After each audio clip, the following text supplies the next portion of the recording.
मंगलाष्टक स्तोत्र। अर्हन्तो भगवन्त इन्द्रमहितः सिद्धाश्च सिद्धीश्वरः आचार्या जिनशासनोन्नतिकरः पूजा उपाध्यायकः श्रीसिद्धान्तसुपाठका मुनिवरा रत्नत्रयाराधकः पञ्चैते परमेष्ठिनः प्रतिदिनं कुर्वन्तु ते मङ्गलम्।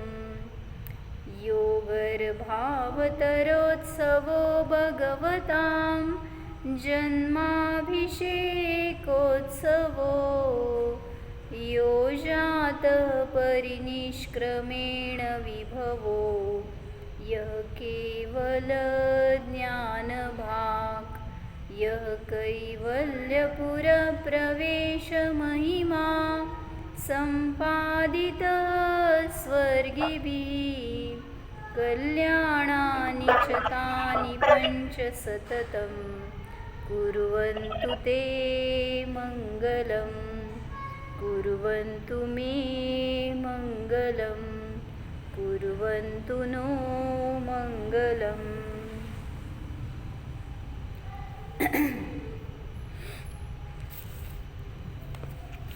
तीर्थंकरांच्या जीवाची अशी विशेषता असते म्हणा, किंवा अशा त्यांना पुण्य प्रकृतींचा उदय असतो की त्याच्या निमित्तात त्यांच्या जीवनामध्ये असे 5 प्रसंग येतात जे की देवलोक आनंद उत्सव म्हणून साजरा करतात.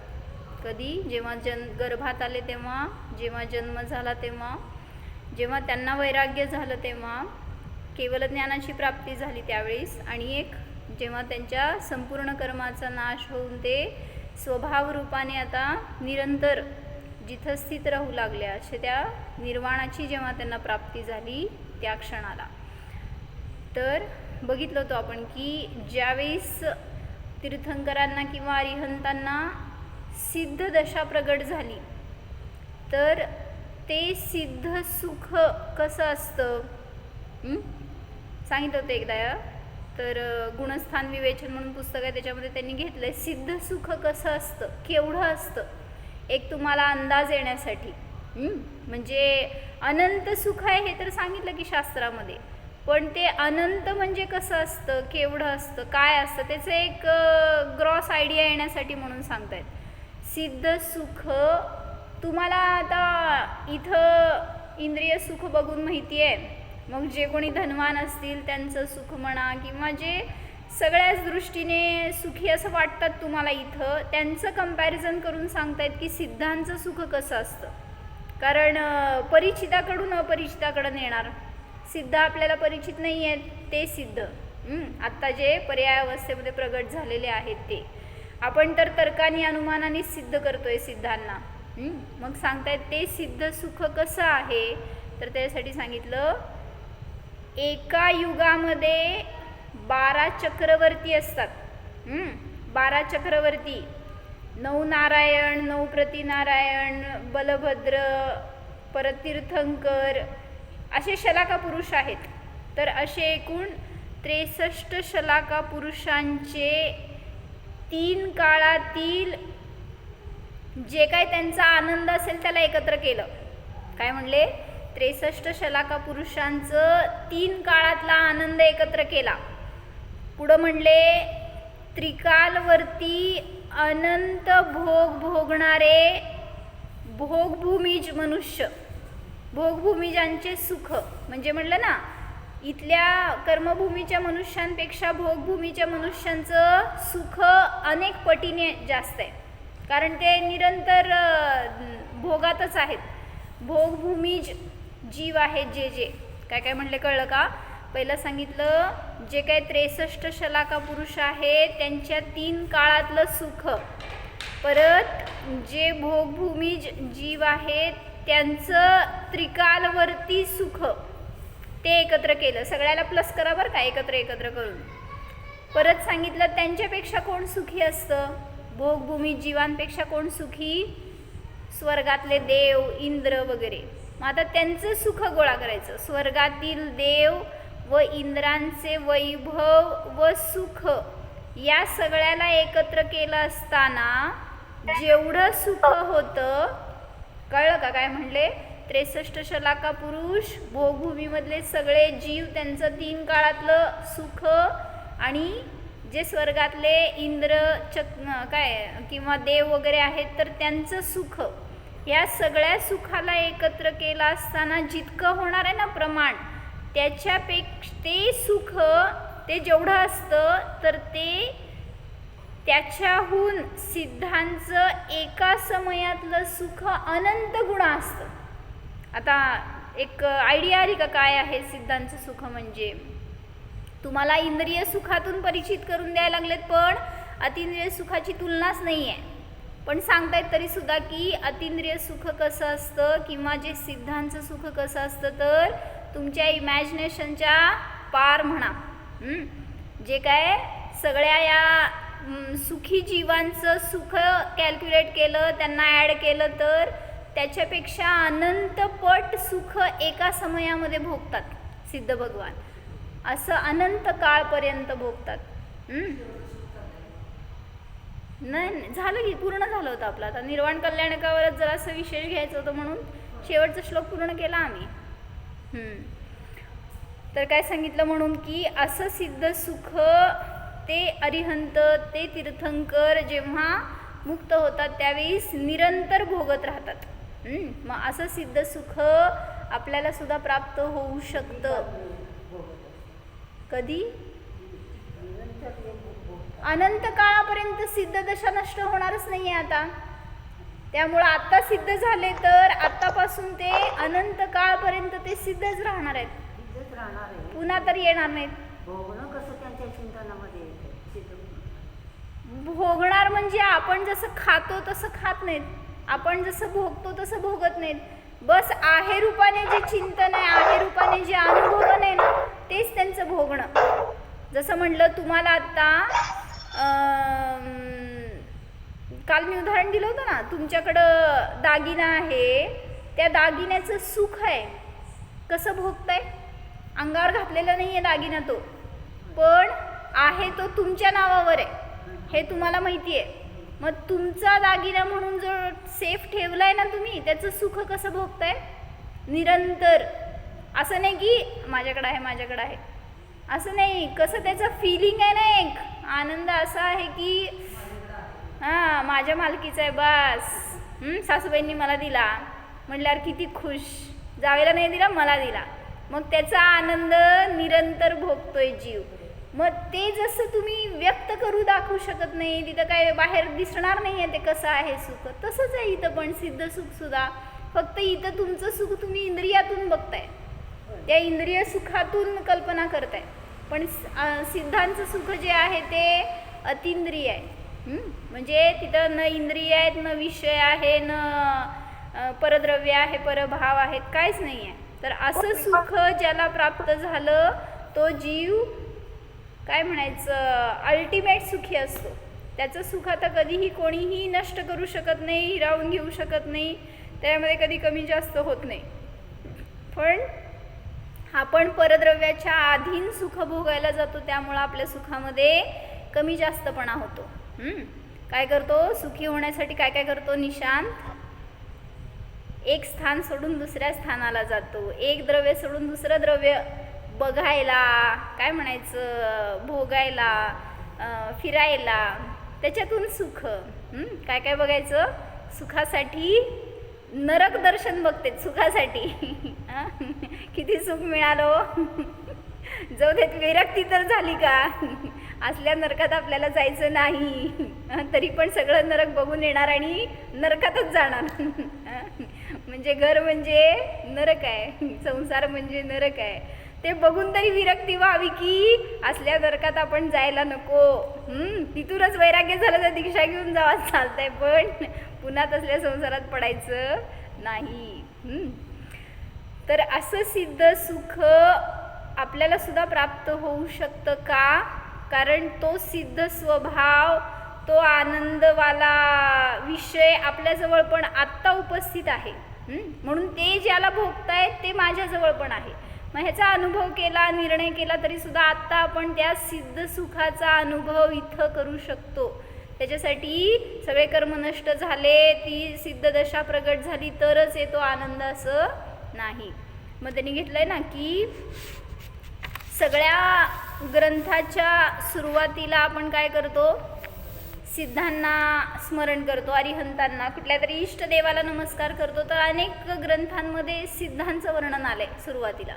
जसं समयसारमध्ये काय सांगितलं, वंदितू सौव सिद्धे. मग त्या सर्व सिद्धांना नमस्कार केला. कसे आहेत ते सिद्ध, ध्रुव मचल मनोवमम गईंपत्ते, जे ध्रुव अचल अनुपम गतीला प्राप्त झालेले आहेत असे ते सिद्ध. काय म्हणले, ध्रुव म्हणजे स्थिर, अचल म्हणजे पण स्थिर, आणि अनुपम म्हणजे ज्याची उपमा देता येत नाही, अशा गतीला जे प्राप्त झालेले आहेत त्या सर्व सिद्धांना मी नमस्कार करतो असं सांगितलंय ना. मग अशा सिद्धांना कोण नमस्कार करतो, भावपूर्ण नमस्कार सांगायचा आहे ना, की जे सिद्ध गतीला प्राप्त झालेले आहेत त्या सिद्धांना मी इथून नमस्कार करतो. तर ती भाववंदना व्हायला पाहिजे असं सांगतायत. मग कोण नमस्कार करतो सिद्धांना, तर ज्याला स्वतःला सिद्ध बनायचे, जो स्वतः त्या सिद्धांविषयी समर्पित आहे, ज्याला त्या सिद्धांची महिमा आहे, त्याचाच नमस्कार खरा नमस्कार असतो. म्हणून सांगतायत की ज्याला आपल्या साध्यरूप आत्म्याला सिद्ध करायचे आहेत, सिद्धांना कोण नमस्कार करतो, प्रश्न आहे. तर त्याला उत्तर काय दिलं, ज्याला साध्य स्वरूप आपल्या सिद्ध आत्म्याला सिद्ध करायचंय, तोच त्या सिद्धांना नमस्कार करू शकतो. काय कळलं, माझा आत्मा त्याला सिद्ध करायचंय, तोच सिद्धांना नमस्कार करू शकतो. जसं म्हणलं ना, स्कूलमध्ये तुम्ही त्या टीचरना, त्या प्रिन्सिपलना, त्या प्रोफेसरना का त्यांचं अनुकरण करता, का त्यांना आदर्श म्हणून ठेवता, का त्यांना फॉलो करता, कारण त्यांच्यासारखं बनायचं आहे म्हणा, किंवा त्यांच्यासारखं ज्ञान मिळवायचं आहे, त्यांच्यासारखं पद मिळवायचं आहे, अशी एक भावना आहे ना. डॉक्टर बनायचं म्हणून तर डॉक्टरी शिकायला जाता, वकील बनायचं म्हणून LLB शिकायला जाता. मग म्हणायचं की ते आपल्याला पण प्राप्त हो म्हणून तुम्ही ते शिकताय, तिथं जाताय.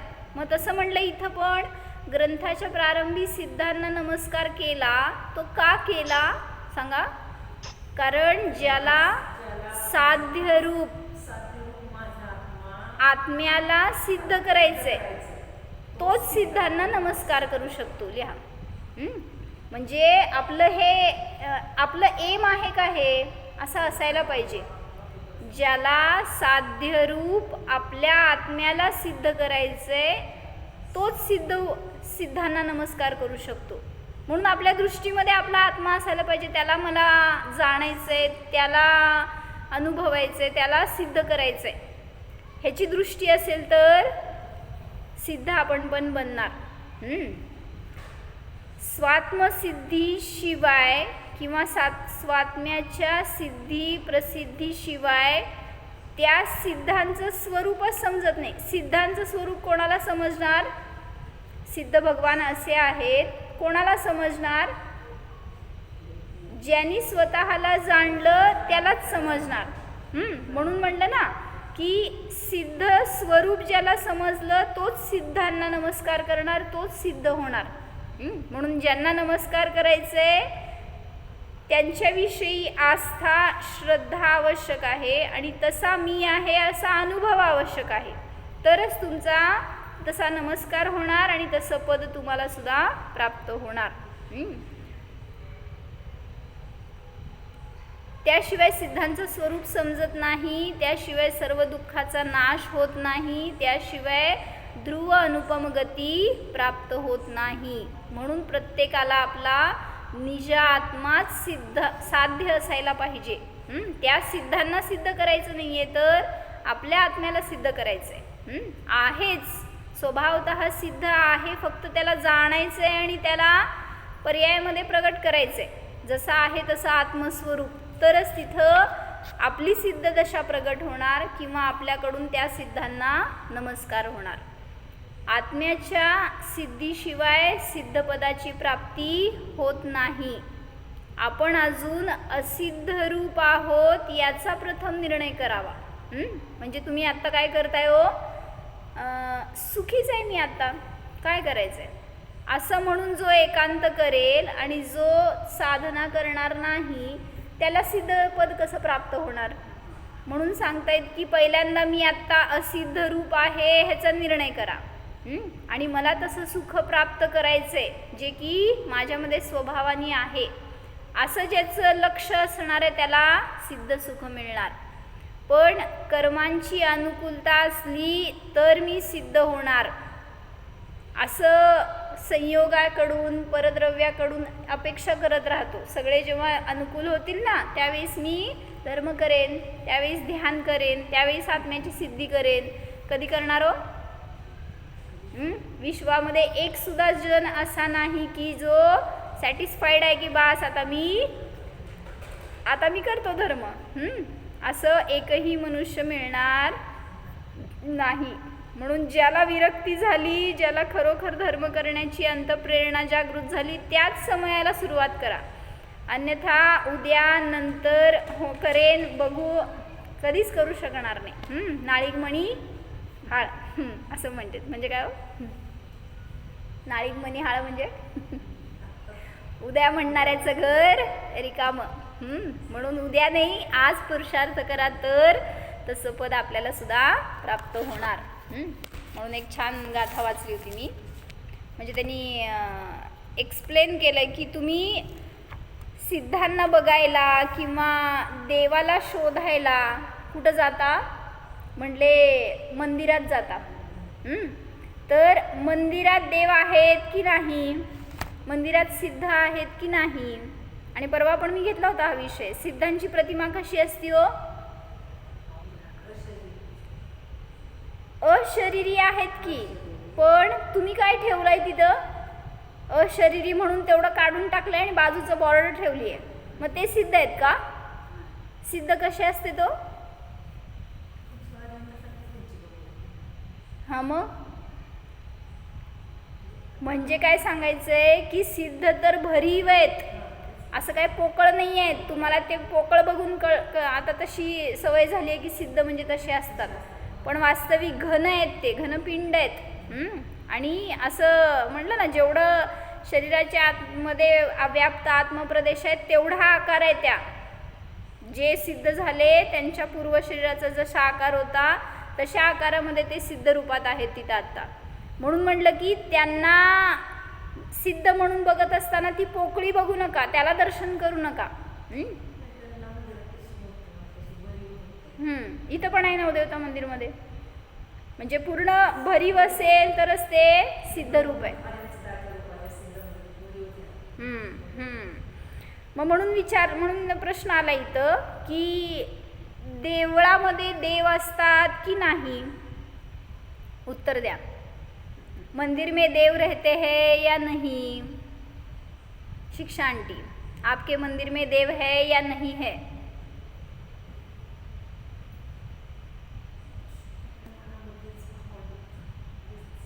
हां ते भजन येतं ना बाहेरच्या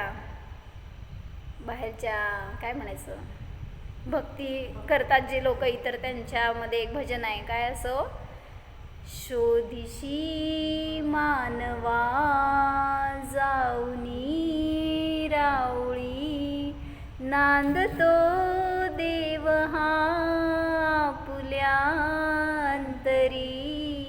कुठं जातो देवाला शोधायला? मंदिरात नाहीत देव तर आपल्या अंतरी आहेत. हां मग तिथं कशाला जाता? हां तिथं का डोकं टेकवायचं? मग त्यासाठी सांगायला लागलेत की हां बरं ठीक आहे. आता त्यांनी काय सांगतात ऐका. देवालय में साक्षात देव नहीं है, ह्याच्यासाठी म्हणून त्यांनी गाथा घेतली आहे बरं का. देहा देवली देऊ जिणू जणू देवली हिमनिये हा सौ मौ पडी हाई इह सिद्धे भिक्क भमे. एवढी मस्त गाथा आहे ना, जेव्हा वाचली होती त्यावेळेस असं प्रिंट झाली होती डोक्यामध्ये की असं कसं असू शकतं. अर्थ काय सांगते वाचते ऐका. श्री जिनेंद्र देव देहरूपी देवालय में है. जिनेंद्र देव देहरूपी देवालय में है म्हणजे देह झाला देवालय म्हणजे मंदिर. मंदिर कुठं आहे? हे शरीर म्हणजे मंदिर आहे आणि त्याच्यामध्ये देव आहेत. तुम्ही देवाला शोधायला जाताय जिन मंदिरात, बाहेर त्या अचेतन जड मंदिरात. जिनेंद्र देव देहरूपी देवालय में है. अज्ञानी मानव मंदिरों में देखता फिरता है. मुझे हंसी आती है जैसे इस लोक में धनादि की सिद्धि होने पर भी कोई भीक मागता फिरे. एवढं मस्त टोमणा दिलाय ना आचार्यांनी, तुम्हाला कळालं तर आनंद येईल. काय म्हणले सांगा विद्या काकी, काय म्हणले? म्हणजे तुमचा देव तुमच्या देवालयामध्ये आहे, देहालयामध्ये आहे आणि तुम्ही काय करताय? बाहेर जाऊन शोधताय की देव कुठं आहेत. म्हणजे जो धनिक जीव आहे, ज्याच्याकडं धन परिपूर्ण आहे, तो बाहेर जाऊन भीक मागतोय. जसं त्याला तुम्ही हसणार, स्वतःकडे एवढं असताना बाहेर जाऊन का भीक मागतोय असं तुम्ही त्याला हसणार ना. तसं सांगतायत की तुमची सुद्धा दशा तशीच झाली आहे. तुम्ही स्वतः देव आहे, तुमच्यामध्ये देवत्व असताना तुम्ही बाहेर जाऊन अन्यांच्या ठिकाणी देवत्व पाहताय, शोधताय, तर जणू काय सिद्ध भीक मागायला फिरतोय अशी एक उपमा देऊन सांगितली त्यांनी. अजून सांगते वाचते ऐका. केवल ज्ञानी की स्तुति कैसी है? श्री कुंदकुंदाचार्य देव के सामने प्रश्न हुआ. कुंदकुंदाचार्यांना कोणीतरी प्रश्न विचारला की केवल ज्ञानींची स्तुती कशी असते. त्यावेळी आचार्य सांगतात, अंतर में बैठे हुए भगवान को अतीन्द्रिय ज्ञान द्वारा जान और अनुभव कर, तब केवल ज्ञानी की निश्चय स्तुति होगी. केवलींची स्तुती कधी होणार? जेव्हा केवल ज्ञान स्वभावी आत्म्याला जाणणार त्यावेळीसच केवलींची स्तुती होणार असं सांगायचं आहे. म्हणजे त्या सिद्धांची स्तुती, त्या अरिहंतांची स्तुती तुम्ही कधी करू शकणार? ज्यावेळेस अरिहंत सिद्ध स्वरूप जाणीवेत येणार त्यावेळेसच करू शकणार. अज्ञानी मंदिर में देव के पास जाकर भगवान से शिवपद मांगता है. कोण अज्ञानी?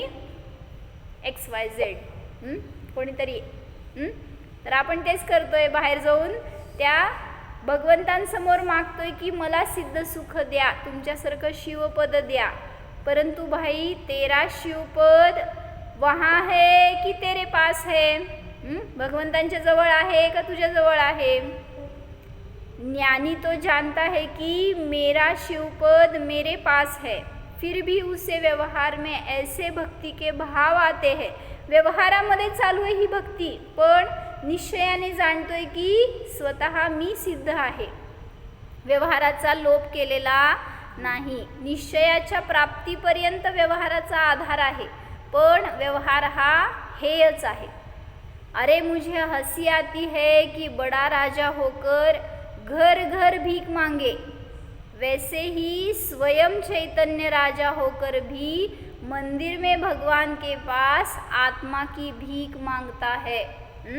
कोणीतरी राजा जाऊन दारोदारी भीक मागतोय तर हसणार तुम्ही त्याला, चिडवणार, ओरडणार. तसं म्हणलं की तुम्ही स्वतः असे अनंत सुखाची खाण असताना तुम्ही काय करताय?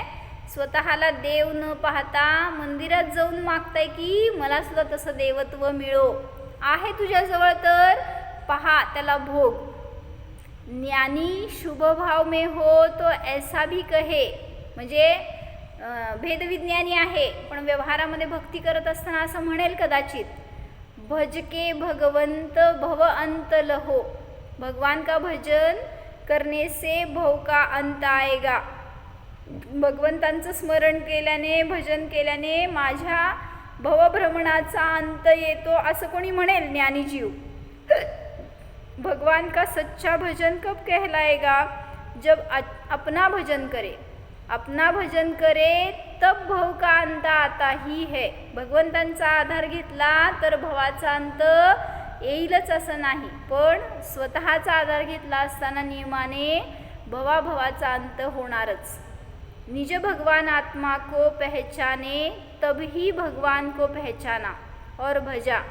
सिद्ध समान सदा पद मेरो इसमें लीन हो जा. घर में लक्ष्मी है बाहर में भीख मांगने जावे, वैसे ही चैतन्य लक्ष्मी अपने ही पास है फिर भी भगवान से मांगता है. तो भगवान कहते हैं तेरी लक्ष्मी तेरे पास है, तेरी लक्ष्मी मेरे पास नहीं है. म्हणा काय म्हणले? मेरी लक्ष्मी भी तेरे पास ही है. तेरी लक्ष्मी मेरे पास है, मेरी लक्ष्मी तेरे पास है. काय लक्ष्मी म्हणलं की लगेच धनाकडे जाता तुम्ही. मग तिथं सांगतायत की तेरी लक्ष्मी म्हणजे तुझं केवल ज्ञान स्वरूप म्हण, केवल ज्ञानरूपी लक्ष्मी तुझ्याजवळ आहे. मेरी लक्ष्मी मेरे पास है. त्यामुळं मी तुला काय देणार नाही आहे किंवा तुला बाहेरून कुठून मिळणार नाही आहे, तुझं तुझ्याजवळच आहे. अंतर के चारित्र बिना बाह्य चारित्र बालू में से तेल निकालने के समान है. वाळूतून वाळू रगडून किती तेल निघतं? का नाही निघत? असेल तर निघणार, त्यात नाहीच आहे तर काय निघणार? निज स्वरूप के भान और रमणता बिना बाह्य चारित्र मिथ्या है. जिसने वास्तव में आत्मदेव को अंतर में देख लिया है उसे बाह्य क्रिया का मोह रहता नहीं. परमार्थ से बाह्य जीव मोक्ष मार्ग को समझते नहीं तथा पुण्य को ही निर्वाण का मार्ग मान लेते हैं. निर्वाणाचा मार्ग कुठला? पुण्याला मानतो म्हणून धर्म सोडत नाही, बाह्य क्रिया सोडत नाही. शेवटपर्यंत उलट तिथं जेवढी स्वभावाची साधना करणार तितकं लवकर तुम्हाला मुक्ती मिळणार आहे.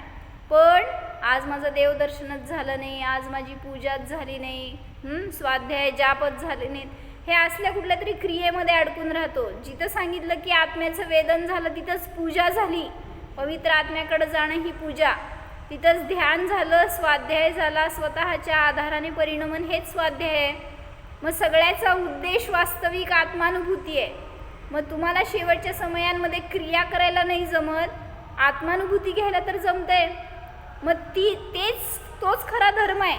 त्या आत्मानुभूतीमध्ये सगळ्या प्रकारचे धर्म गर्भित आले, पण त्या शुभ भावाला सोडत नाही आणि ते केल्याशिवाय मोक्ष नाही अशी मान्यता म्हणून तुम्ही पुण्यालाच निर्वाणाचा मार्ग मानता, हे चुकतंय. पर की तरफ के लक्ष्य से उत्पन्न दया दान भक्ति व्रतादि से कभी भी मोक्ष होता नहीं. शास्त्रातलं वाचायला बरं का, मी मनाचं नाही. काय म्हणले सांगा? नाही, दया दान भक्ती व्रत आदींनी कधीही मोक्ष होत नाही म्हणून करू नका सांगायचं नाही बरं का. उपदेश काय आहे? वर चढायचं आहे. काय सांगायचं आहे त्याच्यातून? दयादान भक्ती होऊन जाते तुमच्याकडून. जोपर्यंत निर्विकल्प सिद्ध दशा प्रगट होत नाही तोपर्यंत हे सगळं अवलंबन येतं मध्ये, पण त्याला सुद्धा हे जाणतो तो जीव, त्याच्यामधून सुख मानत नाही, त्यात अडकत नाही. ते करायलाच पाहिजे, कंपल्शन नाही आहे, पण होऊन जाणार आहे तुमच्याकडून. ते व्यवहार करते करते निश्चय प्राप्त हो यह असंभव है. म्हणून तुम्ही असं विचार करू नका धर्म करत संसार सुख. बरोबर आहे का चुकीचं आहे? धर्म करत संसार सुख, धर्म करत निर्वाण. काय धर्म कशासाठी करायचं? संसारात सुख मिळवायसाठी. काय उद्देश? संसार सुखासाठी धर्म कराल तर होणार नाही.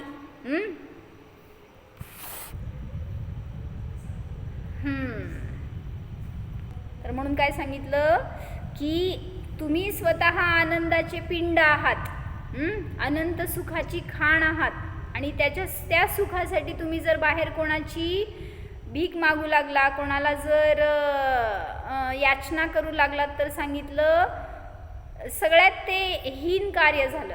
म्हणजे तुम्हाला तुमच्या स्वभावापर्यंत जाता येणार नाही. म्हणून म्हटलं की स्वतःच्या आश्रयाने धर्म करा, पराच्या आश्रयाने सुख नाही, निर्वाण नाही, मोक्ष नाही. तर त्यासाठी पण एक सांगितलं इथं पुढं की कोण निर्वाणाचा पात्र आहे? जो ज्ञानी समता सुख में लीन होकर बार बार आत्मा को अनुभव करता है, वही प्रगटपणे कर्मों का क्षय करके शीघ्र निर्वाण को पाता है. काय कळलं?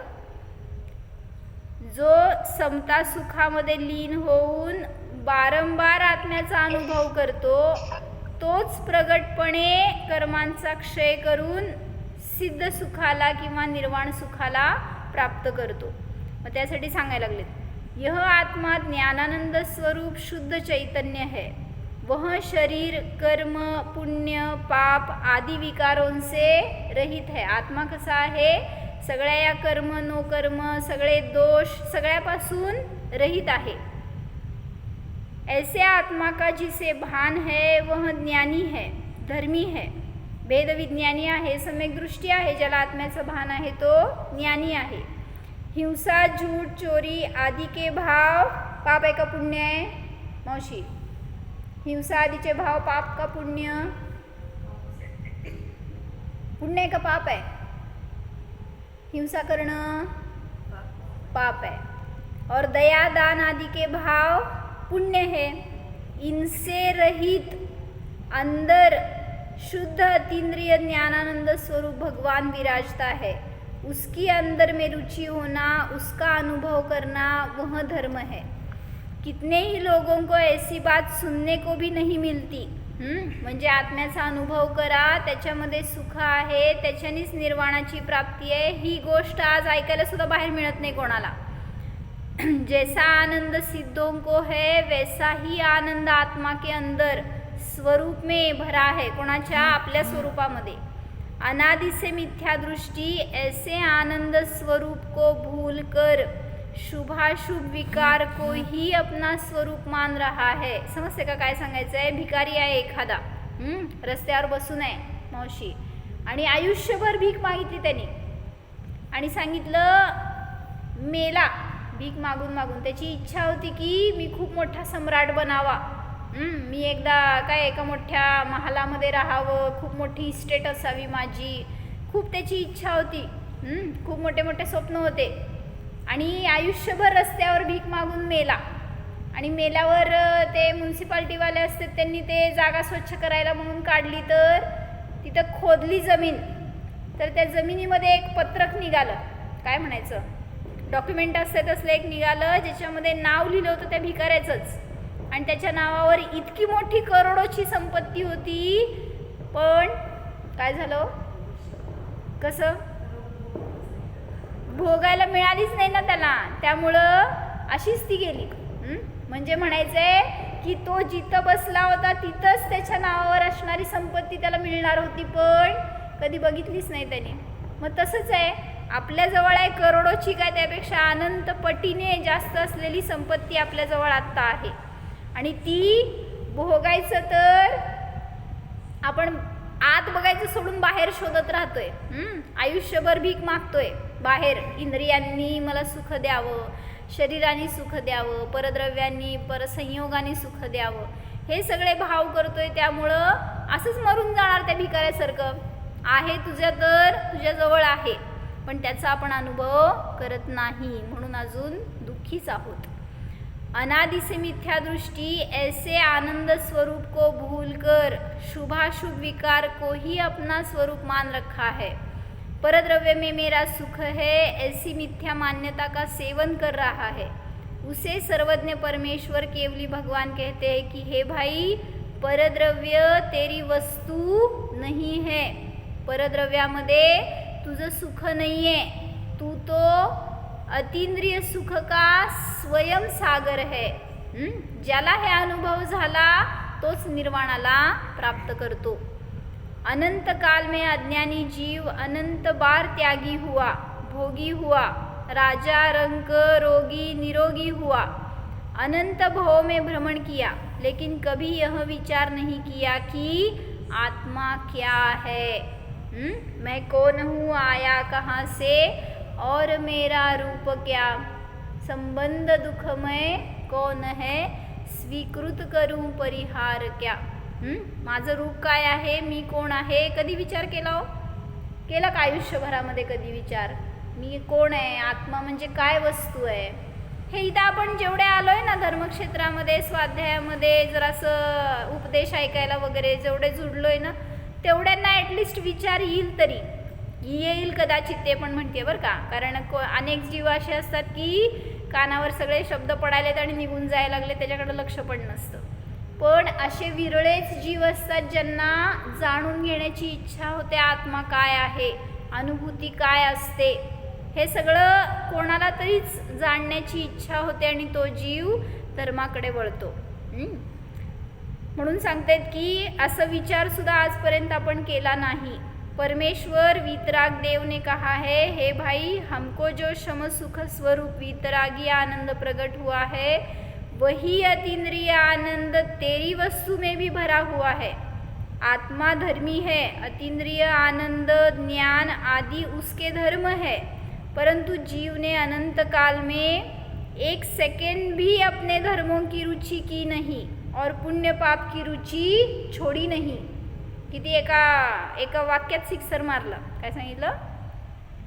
आजपर्यंत तू स्वतःच्या आत्म्याची रुची केली नाही आणि पुण्यपापाची रुची सोडली नाहीस, म्हणून तुला स्वभावाची प्राप्ती झाली नाही. जिसने एक बार अपने अतीन्द्रिय आनंद का स्वाद लिया अर्थात सम्यक दर्शन प्रकट किया, वह जीव ज्ञानी और धर्मी है. फिर भले वह 6 खंड का राजा चक्रवर्ती हो या इंद्र हो, लेकिन वह स्वभाव के सिवाय कहीं सुख मानता ही नहीं. तुम्ही काय म्हणताय, त्या चक्रवर्तीकडे इतकं वैभव म्हणून तो सुखी, त्या इंद्राकडे इतक्या शक्ती, इतकं वैभव म्हणून तो सुखी. त्याच्यानी कोणीही आजपर्यंत 3 काळात सुखी होऊ शकला नाही. तुम्हाला किती धनसंपत्ती मिळाल्यावर तुम्ही सुखी होणार हो? म्हणून सांगतायत सुख त्यांना सुद्धा त्या वैभवामध्ये नाही आहे, तर आहे कुठं? स्वभावामध्ये आहे. ऐसा ज्ञानी ही शम भाव में लीन होकर बारंबार आत्मा का अनुभव करता है. मग तो चक्रवर्ती राजा असू दे, इंद्र असू दे, स्वभावाच्याच सुखाने सुखी आहे, स्वभावाच्या आनंदाने अनुभवानेच सुखी आहे, बाह्य द्रव्याने वैभवाने सुखी होऊ शकत नाही.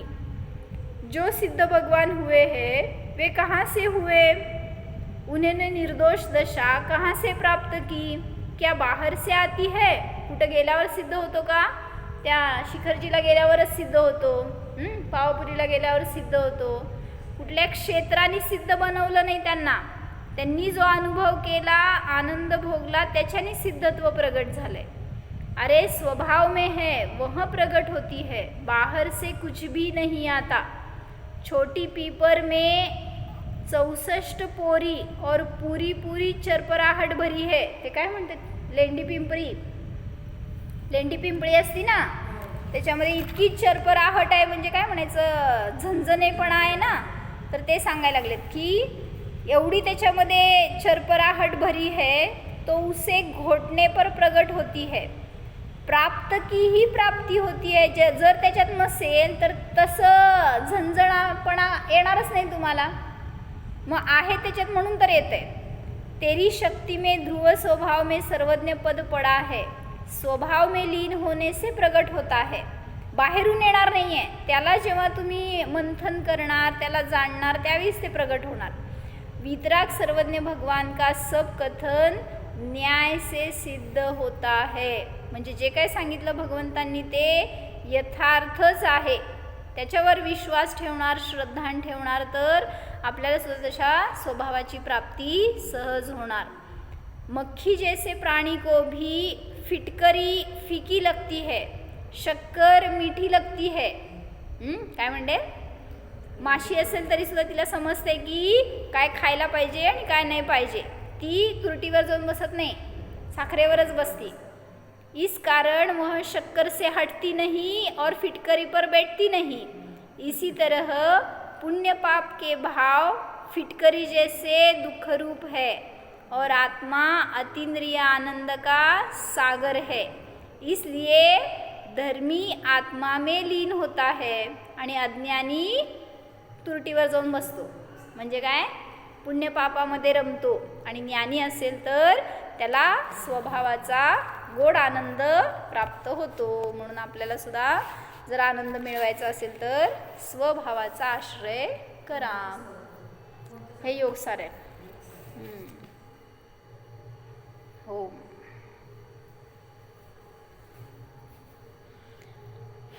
जाणा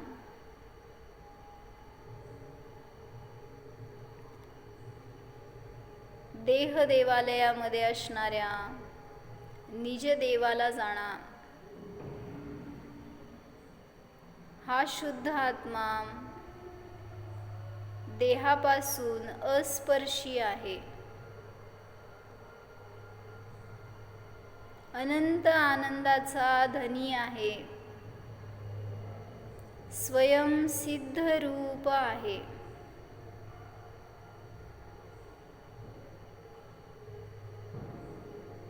अनंत ज्ञान स्वरूपोहम.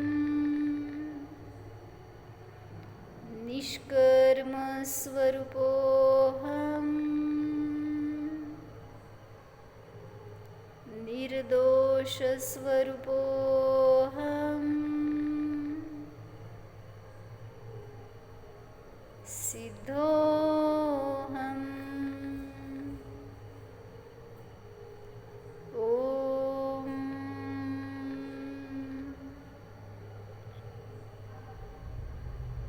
विसर्जन.